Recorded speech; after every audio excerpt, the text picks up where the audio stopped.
여러분 반갑습니다. 7월 첫 번째 주일이 되었습니다.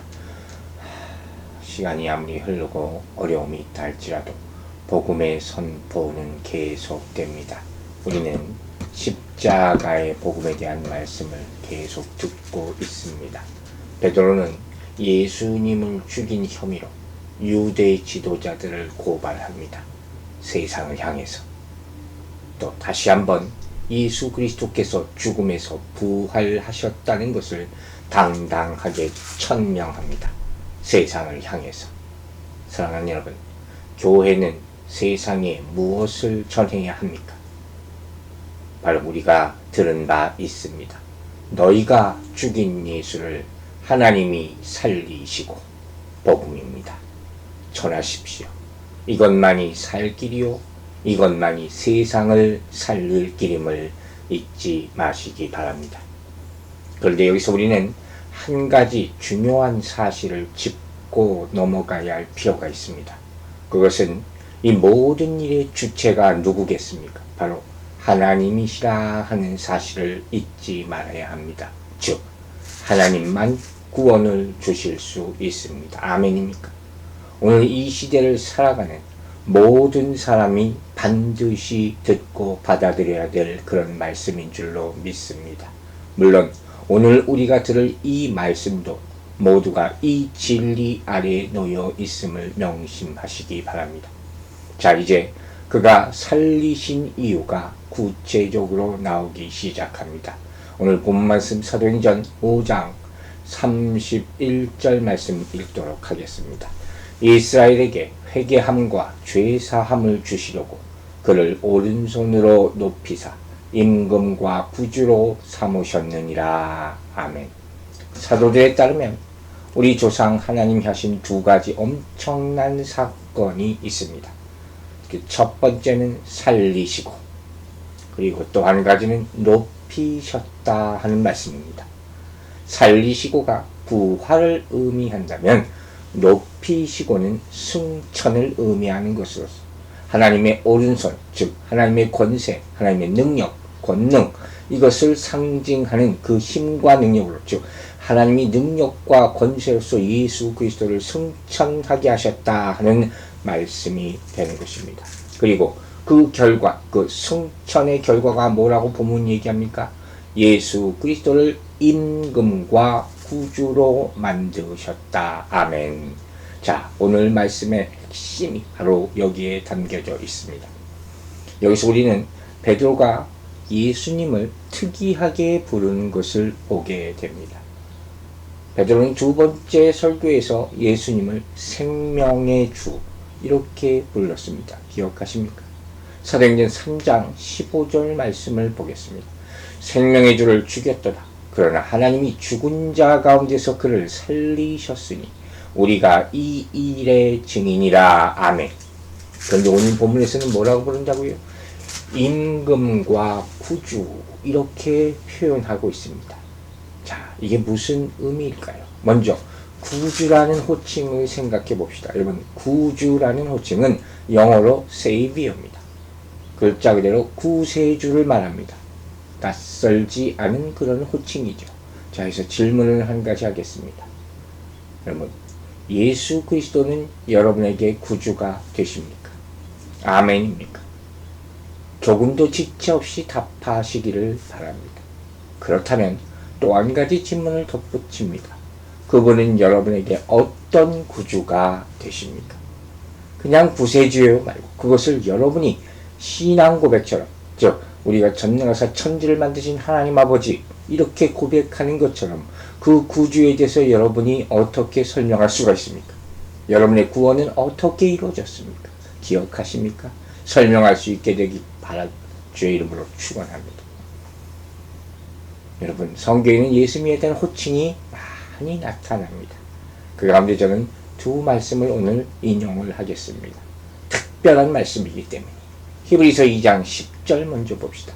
그러므로 만물이 그를 위하고 또한 그로 말미암은 이가 많은 아들들을 이끌어 영광에 들어가게 하시는 일에 그들의 구원의 창시자를 고난을 통하여 온전하게 하심이 합당하도다. 여러분 보셨습니까? 이 히브리서 2장 10절에서는 예수님을 뭐라고 표현합니까? 구원의 창시자. 아주 특별한 표현입니다. 그래서 창시라는 개척자 하는 의미입니다. 왜 이렇게 불렀을까요? 구원의 창시자, 구원의 개척자. 그 이유는 이 구원이 예수님이 죽음의 고난을 통과하시고 모든 인류의 구원을 온전케 하신 첫 번째 유일한 오직 한 분이시기 때문이에요. 그것을 나타내는 것이죠. 여러분, 구원의 창시자, 이 이름을 사모하시기를 주의 이름으로 축원합니다. 또 히브리서 12장 2절을 보면 이런 표현이 나옵니다. 믿음의 주여 또 온전케 하시는 이인 예수를 바라보자. 제가 아주 좋아하는 말씀이에요. 예수를 깊이 생각하라. 예수를 바라보라. Fix your eyes on Jesus 하는 말이에요. 근데 그 여기서 예수를 어떻게 표현했어요? 믿음의 주 이렇게 표현했어요. 이 말씀 그는 주께서 우리를 믿음으로 이끄시고 우리의 믿음을 시험하시고 그것이 자라도록 도와주시는 분이라 하는 뜻이 암시되어 있는 것입니다. 그런데 베드로는 지금 유대인들 앞에서 왜 이렇게 주님을 불렀을까요? 구주라. 여러분, 이 구세주라는 칭호는 사실 당시 공회원들에게는 새로운 것이 아니었어요. 왜? 이 말은 당시 의사에게도 부르는 호칭이었고 철학자, 정치가 또 황제에게도 적용되는 그런 호칭이에요. 흔하지 흔한. 조금 능력이 있는 사람은 무조건 구주 이렇게 불렀다는 그런 얘기예요. 그런데 이때 베드로는 예수 그리스도만이 그분을 믿는 모든 사람들을 죄와 죽음과 심판으로부터 구출하시는 참되고 살아계신 구세주시다. 이것을 깨우쳐주는 거예요, 지금. 너희들이 지금 제대로 알고 이 호칭을 사용하고 있느냐? 아무나 이 호칭을 사용할 수 있는 것이 아님을 알고 오로지 예수만이 진정한 구주 되심을 믿고 깨닫고 선포하라. 이렇게 가르치고 있는 것이란 말이에요. 여러분, 지난주에 우리는 사람들이 예수를 거부하는 몇 가지 이유를 살펴봤어요. 여러분 기억하십니까? 그 몇 가지 이유를 한번 간단하게 생각해 봅시다. 먼저 뭐가 있었습니까? 인간 스스로 세상의 문제들을 해결하려고 하기 때문에 하나님의 도움이 필요 없다는 것이에요. 예수가 필요 없다고 생각하는 것이에요. 또 그들이 예수를 거부하는 이유는 뭡니까? 예수가 현재 나와 내 문제와 상관없다는 거예요. 이건 내 문제다. 이렇게 치부해오는 잘못된 믿음을 가지고 있기 때문이라 그랬어요. 또 그들은 왜 예수를 거부합니까? 바로 하나님이 하신 일을 보고도 그 수많은 기적을 보고도 깨닫지 못했기 때문에 야, 이분이 메시아구나. 그걸 깨닫지 못했다는 거예요. 얼마나 어리석다. 그래서 예수를 거부했다고 했습니다. 여러분, 예수 그리스도가 진정 여러분에게 구주 되심을 언제 어떻게 믿고 고백하고 선포하셨습니까? 한번 생각해 보시기 바랍니다. 구주, 세이비어라는 말은 여러분에게 과연 어떤 의미가 됩니까? 그냥 주인 정도입니까? 내가 따르는 사람 정도입니까? 잘 들으셔야 됩니다. 사람들이 예수를 거부하는 또 한 가지 이유가 뭔지 아십니까? 바로 구주에 대한 잘못된 개념을 가지고 있기 때문입니다. 그 이유에 질문을 하나 하겠습니다. 여러분은 구주 하는 말을 들으면 어떤 느낌이 드십니까? 언제 구주여 하고 불러보셨습니까? 그러면 그렇게 부르면 그때 그분이 내 앞에 다가오셨습니까? 내 마음까지 훅 들어오시는 것을 느껴보셨습니까? 여러분은 성경을 읽으면서 주님의 이름을 부르며 탄식해 보셨습니까? 예수님이 십자가에 죽으신 장면을 읽으면서 여러분도 주여 하고 외쳐보셨습니까? 사랑하는 여러분, 우리는 말씀을 대할 때 그냥 글자를 대하는 것이 아닙니다. 율법과 대면하는 것이 아닙니다. 살아계신 구세주와 대면하는 것을 오늘 꼭 믿으시기 바랍니다. 그리고 이 구주를 오늘 만나게 되기를 주의 이름으로 축원합니다. 그런데 여러분은 하나님과 직접 대면할 수가 있습니까? 생각해보고 대답하세요. 우리가 어떻게 하나님과 직접 만날 수가 있습니까? 우리 죄인인 인간이 거룩하신 하나님을 어떻게 대면할 수가 있습니까? 모세도 하나님 얼굴 직접 보지 못했다고 성경은 얘기합니다. 이게 가능합니까? 자, 제가 대답합니다. 가능합니다. 어떻게? 오늘 지금부터 말씀을 잘 들으시기 바랍니다. 그 통로가 열리게 될 줄로 저는 믿습니다. 여러분, 우리는 이미 너희가 죽인 예수를 하나님이 살리셨다라는 말씀을 믿음으로 받았습니다. 아멘입니까? 그럼 그게 구원의 전부라고 얘기할 수 있을까요? 잘 생각하고 대답하시기 바랍니다. 그렇게 주님과 만나는 것이 구원의 전부입니까? 내가 아멘하면 그것으로 끝입니까? 대답은 no입니다. 아니에요. 하나님의 구원은 아주 크신 것입니다. 우리와 1대1의 관계 이상의 어마어마하게 큰 그림으로 우리가 이해해야 될 줄로 믿습니다. 우리가 아멘 믿습니다 하고 그렇게 주님을 만났다면 이제 더 필요하고 정말 필요한 것이 있습니다. 그게 뭡니까? 하나님 앞에 당당하게 설 수 있는 것입니다. 그뿐 아니라 그분 앞에 나아가서 자유롭게 사귀고 교제하고 이렇게 안고 말하고 이렇게 하는 것입니다. 여러분은 어디까지 지금 가셨습니까? 그렇게 하고 계십니까? 매일마다? 이걸 한번 생각해 보세요. 어떤 사람이 세상에서 죄를 짓고 법정에 서게 됐어요. 근데 다행히 벌금형 정도로 그쳐서 풀려납니다. 자, 그러면 이 사람 인생이 폈습니까? 이제 다 잘된 거라고 할 수가 있습니까? 물론 풀려났으니까 다행이지 얘기할 수는 있습니다. 그러나 중요한 것이 뭡니까? 이제는 절대로 그런 죄를 짓고 살지 말아야 합니다. 맞습니까? 이젠 다른 인생을 살아야 되죠. 거룩한 삶을 살기 시작해야 되죠. 그러면 도대체 어떤 인생을 어떻게 살아야 할까요? 그 기준을 잘 정해야 됩니다.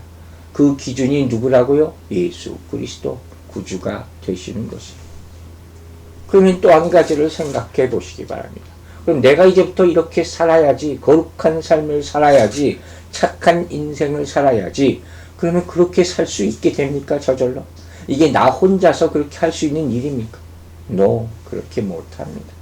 내가 하고 싶다고 해서 그렇게 살 수 있다면 얼마나 좋겠습니까? 이 사회가 다 착한 사람으로 다 차있죠. 여러분, 서두에 제가 한 말이 있어요. 이 모든 일의 주체가 누구라고요? 하나님이세요. 하나님. 나 혼자서 할 수 있는 일이 아니다. 잊지 마시기 바랍니다. 고린도전서 1장 30절에 이런 말씀이 있습니다.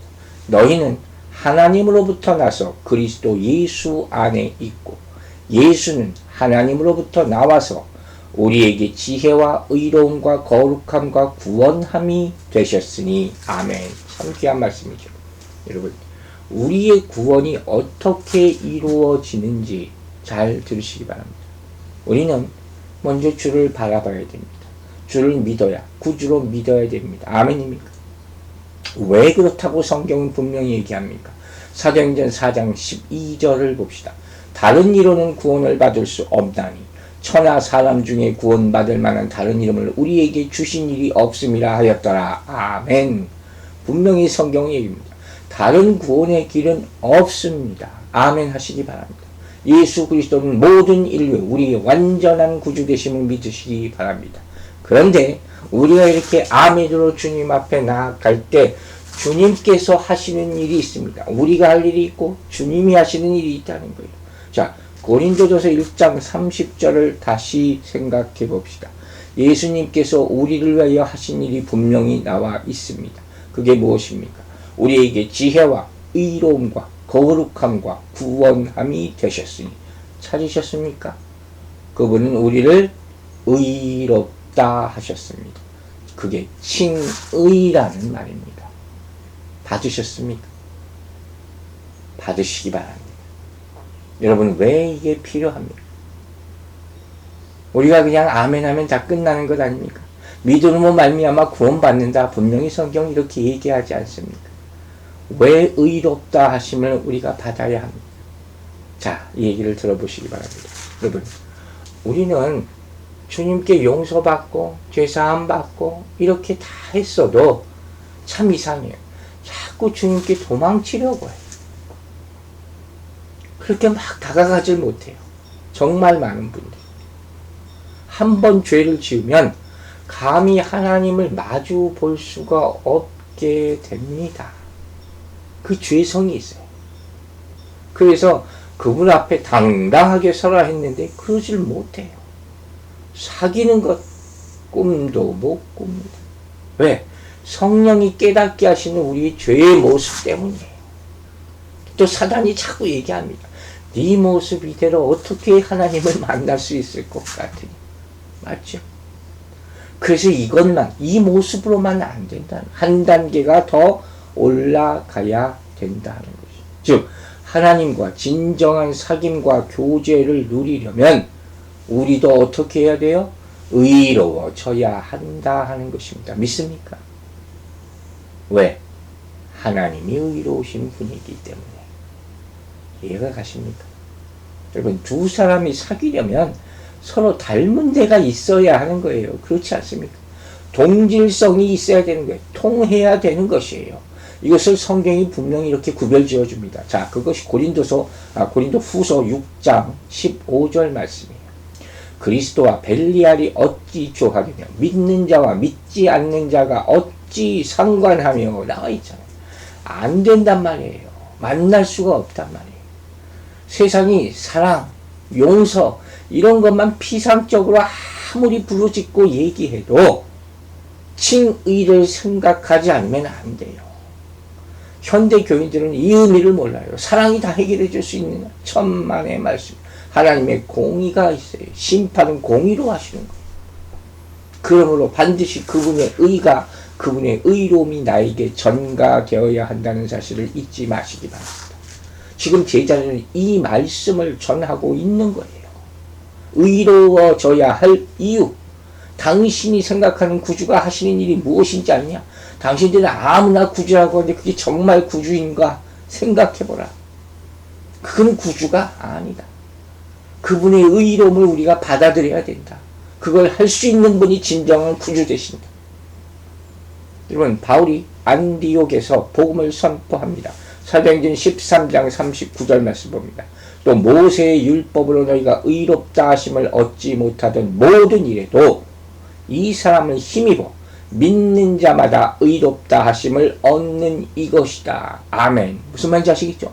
율법을 아무리 읽고 공부해도 외워도 내 죄의 문제는 해결이 안 된다는 거예요. 뭐가 필요해요? 의롭다 하심, 칭의가 필요하다는 거지. 여러분, 우리 인생의 모습을 위해서 잠깐 돌아봅시다. 하나님 앞에 섰을 때 우리 모습이 다 드러나게 됩니다. 맞습니까? 내 인생에 마치 금전 출납부와 같은 그런 인생의 출납부가 있습니다. 그걸 나중에 보게 될 거예요. 근데 그 내용을 보면 한쪽 면에 뭐가 있는지 아십니까? 내 빚, 즉 하나님을 거역한 죄의 항목 리스트들이 쫙 열거되어 있어요. 이거 아십니까? 내가 갚아야 할 빚이에요. 이게. 지난주에 우리가 예수 그리스도께 잘못한 것이 그 못 받은 것이 얼마나 많은지 평생 동안 빼도 다 그 몫을 못 뺀다 하지 않았습니까? 그 리스트들이 다 있어요. 그냥 우리가 구원받는 순간 어떻게 돼요? 우리가 믿음으로 구원받는 순간 그 리스트들이, 죄의 리스트들이 다 삭제되는 거예요. 컴퓨터로 딜리트 삭제 누르면 싹 없어지는 것처럼. 할렐루야. 우리 죄의 계정이 없어진단 말이에요. 어디서 일이 일어납니까? 십자가 위에서. 아멘. 그러면 십자가 위에서 내 죄의 계정이 그분의 계정으로 옮겨져 버려요. 그가 대신 그 값을 다 치른다는 거예요. 대신 다 감당한다는 거예요. 그게 바로 대속이에요. 우리의 죄를 대신 속하신. 믿습니까? 여러분, 이게 얼마나 기쁜 복음의 소식입니까? 얼마나 굿뉴스가 됩니다. 자, 그러면 끝나는 것 아닙니까? 내 죄가 다 없어졌어요. 아하, 아무도 이제 나를 몰라. 그겁니까? 아니에요. 그것이 끝난 게 아니에요. 하나님의 구원 계획은 그게 아니에요. 전부가 아니에요. 문제는 뭡니까? 빚은 청산되었을지 모르지만 여전히 나는 빈털털이에요. 내 계정에는 아무것도 없어요. 그러므로 이 상태로는 나는 살아갈 수가 없다는 거예요. 나에게 뭔가 있어야지 그걸 가지고 새로운 삶을 살 게 아닙니까? 무언가를 받아야 되는 거예요. 무언가를 얻어야 되는 거예요. 어떻게 얻을 수 있습니까? 하나님과 관계를 통해서요. 아멘 되십니까? 하나님과 관계를 통해서 얻어야 되는 거예요. 이걸 요한복음 15장에서 뭐라고 얘기합니까? 포도나무와 가지의 비유예요. 아시겠습니까? 자, 15장, 요한복음 15장 5절 말씀만 읽을게요. 나는 포도나무여 너희는 가지라. 그가 내 안에, 내가 그 안에 거하면 사람이 열매를 많이 맺나니. 아멘이죠? 그런데 그 다음에 뭐라고 했습니까? 나를 떠나서는 너희가 아무것도 할 수 없습니다. 분명히 얘기했어요. 그분과 붙어 있지 않으면, 그분으로부터 받지 않으면 안 된다는 거예요. 우리의 비어있는 계정을 뭘로 채워요? 하나님의 의로 채우시기를 주의 이름으로 축원합니다. 바로 이거예요. 고린도후서 5장 21절은 이렇게 얘기합니다. 하나님이 죄를 알지도 못하신 이를 우리를 대신하여 죄로 삼으신 것은 우리로 하여금 그 안에서 하나님의 의가 되려 하게 하십니다. 아멘. 하나님의 의가 돼야 된다 하는 것이에요. 죄를 없어지는 것 플러스. 자, 그리고 이 말씀, 이 고린도후서 5장 21절의 이 모습을 한마디로 뭐라고 표현할 수 있는지 아십니까? 바로 화목이라 그러는 거예요. 화목. 그리고 이 모습이 어떻게 화목이 됩니까? 우리를 대신하셔서 죄를 지으셨어요. 오케이. 그리고 하나님의 의가 되게 하셨어요. 맞습니다. 할렐루야. 감사합니다. 이 모습이 뭐라고요?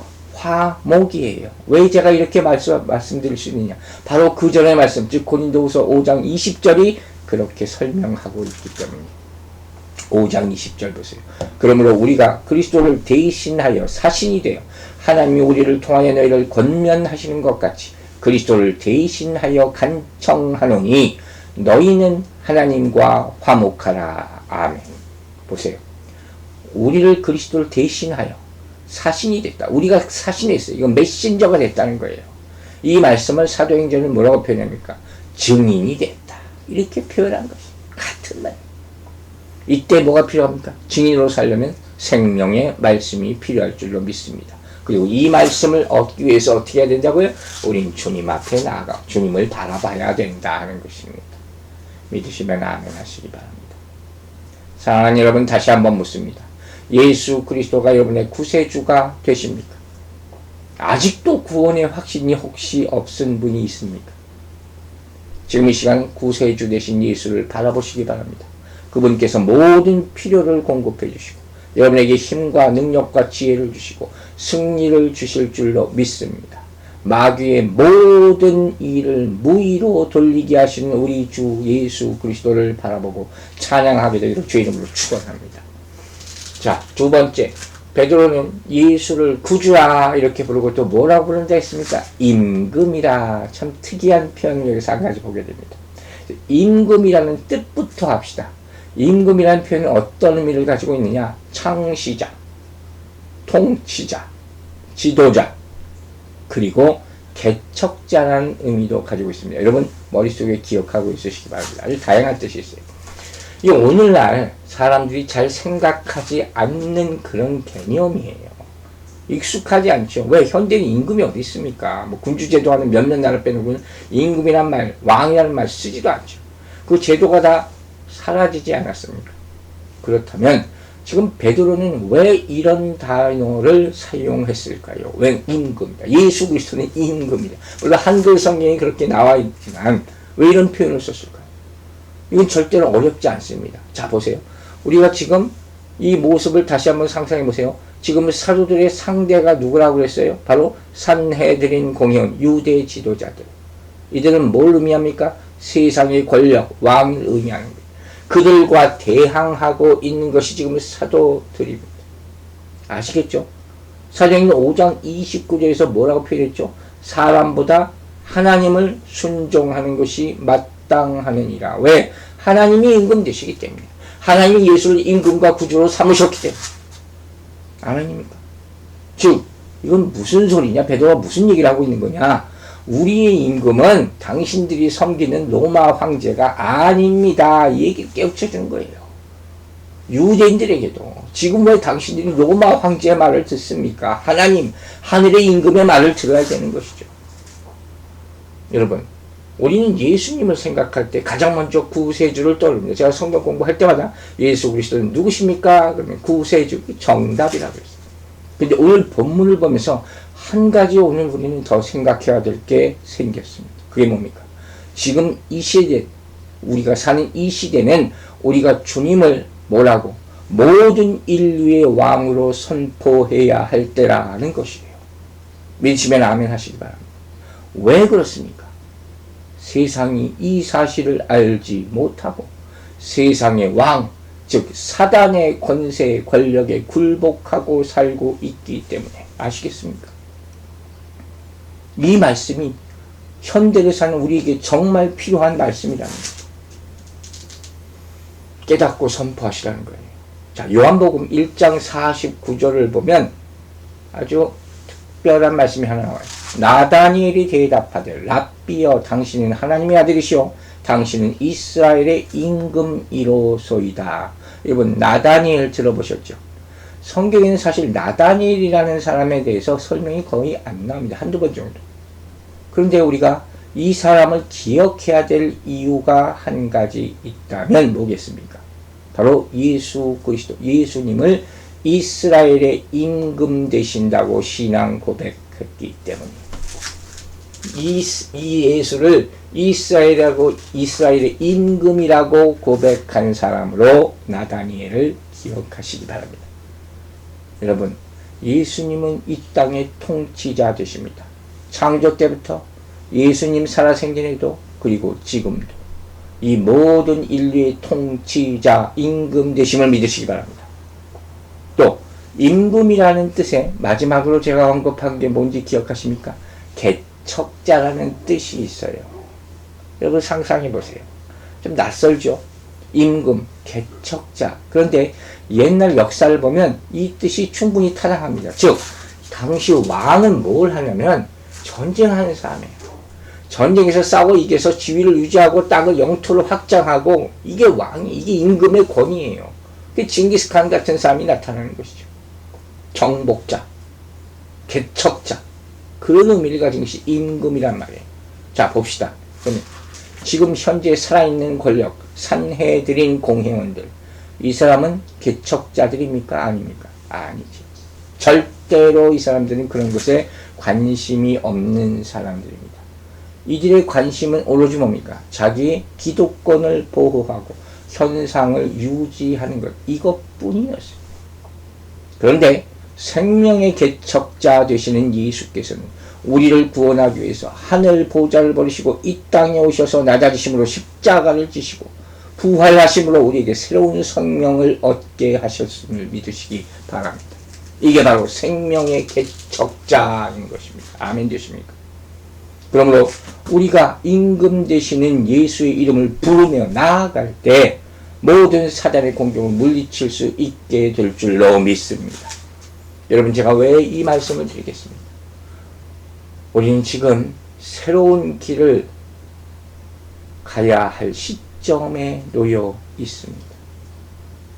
교회의 재오픈은 요원해 보이고 성도들의 영성은 점점 약해지고 교회를 나오라 해도 이제는 안 나온다는 것들을 알고 있습니다.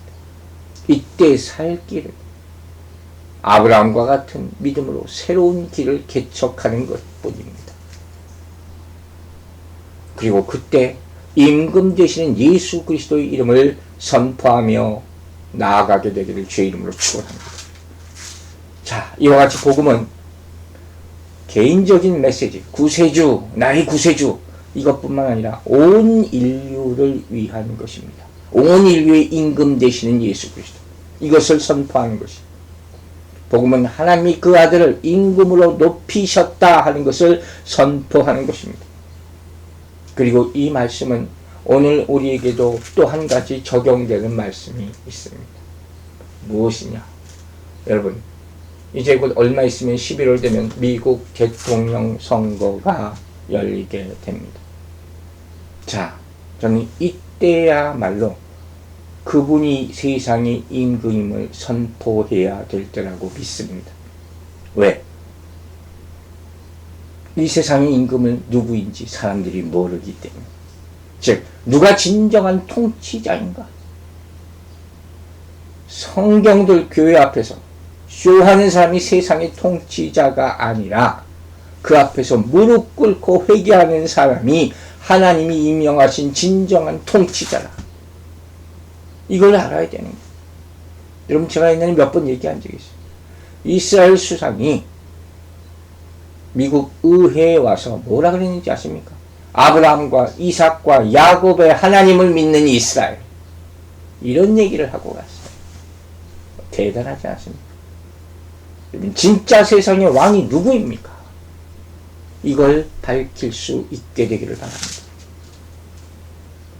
여러분, 지난 주일에 갈등에 대해서 잠깐 우리가 얘기한 바가 있습니다. 세상은 싸움이 그치지가 않습니다. 그 중에 하나를 오늘 발견하게 됩니다. 왜? 진짜 세상의 임금이 누구인지, 그분이 어떤 말씀과 어떤 명령을 남기셨는지 사람들이 기억하지 못하고 모르기 때문이에요. 결국 임금 되신 주님을 따르지 않기 때문에 이렇게 세상이 질서 없고 혼란스럽고 어지럽게 되었고 싸우게 된 것이죠. 그리고 지금은 사도들이 바로 그 사실을 밝히고 있는 것입니다. 아십니까? 요새 사람들이 데모하면서 어떤 데모까지 있어요. 경찰이 없어져야 한다. 지금 이런 데모까지 한다. 여러분, 물어봅시다. 정부가 왜 필요합니까? 제재가 왜 필요하고 법은 왜 필요합니까? 여러분, 뭐라고 대답할 수 있겠습니까? 어려운 질문이 아니에요. 왜 필요합니까? 법이 왜 필요합니까? 사회 질서를 유지하기 위해서 맞죠? 근데 이것은 사실은 100% 대답이 아니에요. 일부를 얘기한 것 뿐입니다. 여러분 잘 들으세요. 세상에는 권세라는 것이 있습니다. 맞죠? 그럼 그 권세는 어떻게 사용된, 누가 준 것입니까? 답은 성경에 나와 있습니다. 여러분, 분명히 성경은 하나님의 이야기인 동시에 세상의 이야기입니다. 맞습니까? 성경은 하나님은 이 세상에 관심을 가지고 있습니다. 맞습니까? 그리고 모든 이 땅의 권세는 누구로부터? 그분으로부터 나온다고 성경은 말합니다. 로마서 13장 1절입니다. 각 사람은 위에 있는 권세들에게 복종하라. 권세는 하나님으로부터 나지 않음이 없으니 모든 권세는 다 하나님께서 정하신 바라. 아멘. 잊지 마세요. 로마서 13장 1절. 이 권세에 대한 말씀. 세상은 이 권세로 돌아가야 돼요. 이 임금의, 하늘 임금, 이 땅의 임금의 권세로 돌아가야 된다는 거예요. 여러분, 성경을 보면 세상의 문제가 보여요. 그 해답도 보입니다. 아십니까? 세상의 비극은 인간의 역사에만 집중하고 관심을 가지고 그것을 해결하려 하는 거예요. 계속 돌아가는 역사입니다. 잘 보세요. 자, 창세기를 보면 창세기 3장 이후 두 가지 계보가, 인류의 계보가 두 가지로 갈라지는 것을 볼 수가 있어요. 인간의 계보와 하나님의 계보. 아십니까? 창세기 3장 15절이 그 발단입니다. 바로 원시복음이라고 하는 것이요. 자, 3장 15절 읽겠습니다. 내가 너로 여자와 원수가 되게 하고 네 후손도 여자의 후손과 원수가 되게 하리니 여자의 후손은 내 머리를 상하게 할 것이요 너는 그의 발꿈치를 상하게 할 것이라 하시고. 여러분, 세상에는 인간의 역사가 있고 하나님의 역사가 존재합니다. 자, 그럼 제가 질문을 합니다. 여러분은 요새 돌아가는 뉴스를 보면서 무슨 생각을 가장 많이 하십니까? 세상이 말세다? 우리 맨날 말세죠. 경찰이 잘못했어. 이렇게 얘기합니까? 이 난리는 도대체 언제 끝날까? 백신은 언제 나오나? 언제 만드나? 그 정도입니까? 여러분 이제 그 눈, 그 생각을 어디로? 하나님께로 돌리시기 바랍니다. 정말로 지금이 그래야 될 때입니다. 그래야지 인류가 계속 반복하고 있는 잘못을 또다시 반복하지 않게 된다는 것입니다. 무슨 얘기인지 아시겠어요? 자, 제가 예를 하나 성경에서 들겠습니다. 성경에서 예를 들면 가져오십시오. 누가복음 2장을 보면 예수님의 탄생 기사가 나옵니다. 기억하시죠? 근데 누가복음 2장 1절부터 5절까지의 스토리를 보다 보면 아주 흥미로운 대조가 나타나는 것을 볼 수가 있습니다. 자, 2장 1절부터 5절까지 제가 다 읽겠습니다. 여러분 찾으시기 바랍니다. 과연 어떤 두 가지 대조냐? 자, 그때 가이사 아우구스도가 영을 내려 천하로 다 호적하라 하였으니 이 호적은 구레뇨가 수리아 총독이 되었을 때 처음 한 것이라. 모든 사람이 호적하러 각각 고향으로 돌아가며 요셉도 다윗의 집 족속이므로 갈릴리 나사렛 동네에서 유대를 향하여 베들레헴이라 하는 다윗의 동네로 그 약속한 마리아와 함께 호적하러 올라가니 마리아가 이미 잉태하였더라. 아멘. 자, 보셨습니까? 두 가지 whole different 스토리가 전개되고 있어요. 뭡니까? 지금 세상은 무엇에 관심이 있습니까? 호적이에요. 인구 조사하는 것. 그 얘기가 계속 나옵니다. 그런데 하나님은 뭐에 관심을 보시고 있습니까? 바로 마리아의 잉태예요. 하나님의 역사. 아시겠습니까? 여러분의 눈에는 어떤 스토리가 먼저 눈에 띄었습니까? 여러분 아시죠? 눈에 보이는 것이 전부가 아니라 그랬어요. 우리는 이 세상에 나타나는 모습들을 보면서 성령의 역사, 성령의 흐름, 하나님의 섭리를 발견해야 되는 거예요. 사랑하는 여러분, 세상의 어떤 상황 가운데서도 하나님의 인도하심, 하나님의 손길을 느끼게 되기를 주의 이름으로 축원합니다. 여러분, 예수님의 탄생, 이게 얼마나 어마어마한 일인지 아세요? 근데 인간의 역사에는 이것이 절대로 중요한 일이 아니었어요. 예수님이 나온지 구세주가 나타난지도 몰랐으니까. 하나님의 역사에서만 이게 중요한 일이죠. 그렇지 않습니까? 그런데 인간들이 전혀 궁금해하지 않았던 이 사건이 이 세상을 뒤집어 버립니다. 할렐루야. 여러분 보세요. 예수님의 탄생, 이때로부터 BC, 인류의 역사가 Before Christ, BC와 AD, 아노 도민 이렇게 나눠지게 되는 거예요. 이것이 바로 임금 되시는 주님을 따라야 하는 이유가 됩니다. 아시겠습니까? 그리고 이것이 바로 세상 사탄이 예수 그리스도에 대해서 가르치지 말라고 하는 이유도 되는 것이에요. 이걸 깨달으라는 거예요. 여러분, 인간의 역사는 하나님이 존재케 하셨습니다. 믿으시면 아멘 하시기 바랍니다. 그런데 인류가 반역해버린 거예요. 이 가운데 우리가 지금 살아가고 있는 거죠. 여러분, 오늘 제가 이런 얘기 잘 안 하는데 설교하면서 얘기를 안 할 수가 없어요. 오늘 요새 이 흐름이 이렇기 때문에. 요새 흑백 갈등, 인종차별 이런 얘기 참 많이 나옵니다. 이슈화 되고 있어요. 많은 사람들, 또 정치인들, 프로테스트 하는 사람들도 이것도 이용합니다. 이 이슈들을. 그런데 오래전에 벌써 어떤 분이 저한테 이런 질문을 한 적이 있어요. 하나님이 왜 이렇게 흑인, 백인, 황인종으로 만드셨나요? 그게 갈등이 생긴 거 아닙니까? 자, 제가 그러면 여기 지금 질문합니다. 하나님이 그렇게 만드셨습니까? 여러분, 그런 말은 성경 어디에도 없습니다. 대신 이런 말은 나옵니다. 사도행전 17장 26절 봅니다. 인류의 모든 족속을 한 혈통으로 만드사 온 땅에 살게 하시고 그들의 연대를 정하시며 거주의 경계를 한정하셨으니 아멘. 여러분 굉장히 중요한 말씀입니다. 하나님은 분명 한 혈통으로 우리를 만드셨습니다. 믿으십니까? 아담입니다. 그리고 거주의 경계를 또한 정하셨다고 분명히 얘기합니다. 하나님은 인류에게 어디 살게 하라 하시고 항상 뭐예요? 경계를 주셨어요. 창세기에서는 에덴 동산이라는 경계. 이스라엘 백성에게는 가나안 땅을 주셨습니다. 땅은 다 하나님의 것이라 그랬어요. 하나님이 주신 것이에요. 믿으시죠? 그리고 경계 또한 나누어 주셨습니다. 현재는 아프리카, 아메리카 대륙, 아시아 대륙, 유럽 이렇게 다 흩어져 살게 하셨습니다. 인간이 흩어져 갔더니. 여러분, 하나님은 분명히 한 언어를 주셨고 한 혈통으로 우리를 지으셨습니다. 믿으십니까? 그런데 죄로 말미암아 언어는 혼잡해졌고, 바벨탑 사건 기억하시죠? 다 뿔뿔이 흩어지게 됩니다. 로마서 13장 1절에서 인간의 통치, 권세는 하나님의 통치와 권세 아래 있다고 분명히 얘기합니다. 사도행전 17장 26절은 거주의 경계를 정하셨다고 확실히 말씀하시고 있습니다. 그런데 이게 왜 깨어졌습니까? 왜 깨어졌습니까? 아십니까? 바로 죄와 시기와 다툼과 침략 전쟁으로 말미암아. 이게 인간의 역사예요. 이게 인간의 역사예요. 그 결과가 뭡니까? 아담이 죄를 지어서 에덴 동산에서 쫓겨나고, 가인이 아벨을 죽여서 도망치고, 이스라엘이 우상을 섬겨서 바벨론 포로 생활을 하고. 아십니까? 왜 노예가 생겼는지 아십니까? 인간이 자기 정해진 경계를 벗어나서 침략함으로 말미암아. 맞습니까? 여러분, 모든 갈등은 인간이 만든 거예요.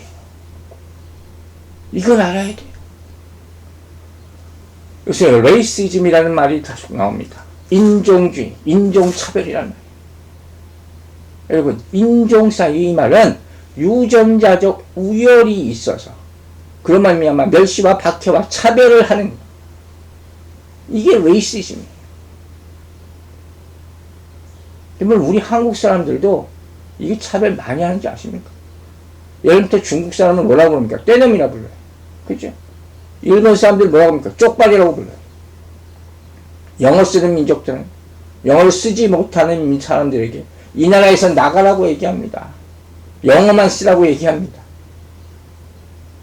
여러분, 그런데 보십시오. 자, 성경이 뭐라고 얘기하고 있는지. 계시록 7장 9절과 10절 보겠습니다. 이 일 후에 내가 보니 각 나라의 족속과 백성과 방언에서 아무도 능히 셀 수 없는 큰 무리가 나와 흰옷을 입고 손에 종려가지를 들고 보좌 앞과 어린 양 앞에 서서 큰 소리로 외쳐 이르되 구원하심이 보좌에 앉으신 우리 하나님과 어린 양에게 있도다. 아멘. 여러분, 잘 보셨습니까? 구원에는 인종의 구분은 없습니다. 보좌 앞에서 인치심을 받는 것은 절대로 인종에 따른 것이 아닙니다. 나라도 족속도 백성도 있습니다. 하지만 인종이라는 구분은 존재하지 않습니다. 피부 색깔은 우리의 존재나 정체성을 증명하는 기준이 아닙니다. 하나님은 인류를 절대로 인종별로 창조하지 않으셨습니다. 어떻게? 하나님의 형상을 따라 지으셨음을 믿으시기 바랍니다. 사랑하는 여러분, 인간의 모든 사회 시스템, 체계는 항상 실패합니다. 그게 인류의 역사입니다. 그 이유가 뭔지 아십니까? 그 이유는 인간의 내부에 문제가 있기 때문이에요. 외부적인 규칙과 법률과 규정을 아무리 좋은 것을 만들어 쓴다 할지라도 인간을 바꿀 수는 없습니다. 우리에게 정말 필요한 것은 더 나은 법률이 아니라 더 나은 본성인 줄로 깨달아 하시기 바랍니다. 우리에게 필요한 것은, 우리 후대들에게 필요한 것은 더 나은 교육이 아니라 더 나은 영혼, 더 나은 갈망인 줄로 믿으시기 바랍니다. 그래서 우리는 계속 복음을 전해야 됩니다. 복음의 영혼을 깨우고 살리는 능력이 있기 때문에. 할렐루야. 사랑하는 여러분, 말씀을 정리합니다. 우리의 임금 되시는 그분이 다시 이 땅에 오셔서 대관식을 거행하는 그날을 고대하면서 계속 복음을 전하시는 여러분들 되시기 바랍니다. 이것이 우리 지상명령입니다. 마지막 날에 임할 영원한 나라는 더 이상 언어와 문화와 피부색으로 인해 구분되지 않게 될 줄로 믿습니다. 이 이유는 세상이 아니라 주님이 임금 되시는 나라이기 때문입니다. 그리고 우리는 그분의 백성으로 살아가기 때문입니다. 아멘입니까? 여러분, 예수 그리스도가 여러분의 구주 되시고 임금 되십니까? 아멘 하시는 분은 오늘 이 시간부터 예수는 왕, 예수는 주를 선포하고 살아가게 되기를 주의 이름으로 축원합니다. 기도하겠습니다. 하나님 아버지 감사합니다. 예수는 왕, 예수는 주, 그 능력과 이름의 권세로 우리에게 임하여 주시옵소서. 하나님의 나라가 임하게 하여 주시고 그 뜻대로 순종하여 살아가게 하여 주시옵소서. 모든 백성이 예수 그리스도를 구주로 영접하며 모시고 받들게 하시고 임금의 권세로 이 땅을 다스릴 때 거기에 다 순종하여 하나님의 나라가 이 더럽혀진 땅 가운데 임하여 정화하게 거룩하게 만들어 주시고 우리의 한 걸음 한 걸음 예수 그리스도의 구주를 선포하면서 구주 되심을 선포하면서 임금 되심을 선포하면서 살아갈 수 있도록 역사하여 주시옵소서. 이 말씀을 깨닫게 하심을 감사드리며 예수 그리스도의 이름으로 기도했습니다. 아멘.